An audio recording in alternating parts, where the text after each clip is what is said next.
আগে আমি বলেছিলাম আমার মুখে খুব অ্যালার্জি হচ্ছে। এই দেখো অ্যালার্জিতে কীরকম গাল মুখ কালো কালো ছোপ ছোপ হয়ে গেছে। অ্যালার্জি হচ্ছে, গুড়ি গুড়ি গুড়ি গুড়ি মুখের মধ্যে অ্যালার্জি হচ্ছে। অ্যালার্জির জন্য মুখটুকু ফুলে যাচ্ছে আর মুখটার মধ্যে কীরকম কালো ছোপ ছোপ দাগ হয়ে গেছে। এই দাগগুলোকে কী করে আমি পরিষ্কার করবো? তোমাদের কাছে যদি কিছু জানা থাকে একটু কমেন্ট করে জানাও। এই দেখো মুখে কীরকম ছোপ ছোপ দাগ হয়ে গেছে। আর যখন অ্যালার্জি হয় মুখের মধ্যেও গুড়ি গুড়ি অ্যালার্জি হয়, গলার মধ্যে অ্যালার্জি মানে ভর্তি হয়ে যায় দানা দানা টাইপের। আর কোথাও হয় না, গলার মধ্যে হয় আর এমনি শরীর অল্প গায়ের মধ্যেও হয়। গায়ে ফোলে না কিন্তু গাটা অল্প চলকায়, কিন্তু গলা তোবা তোবা হয়ে যায়। এর থেকে কি করে মুক্তি পাওয়া যায়? তোমাদের কাছে যদি একটু জানা থাকে আমাকে একটু কমেন্ট করে জানাও, তাহলে আমার খুব ভালো হবে। তোমরা কিছু যে এরকম কিছু যদি জানা থাকে তো আমাকে কমেন্ট করো।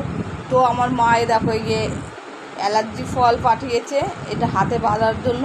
এটা আমি আজকে হাতে বাঁধবো, দেখি কীরকম অ্যালার্জি কমে। আর আমার তো খুব অ্যালার্জি হচ্ছে। আর তোমাদের কাছে যদি এমনি নতুন অন্য কিছু জানা থাকে তো আমাকে একটু কমেন্ট করে জানাবো, খুব ভালো উপকার হবে। আমার খুব অ্যালার্জি হচ্ছে।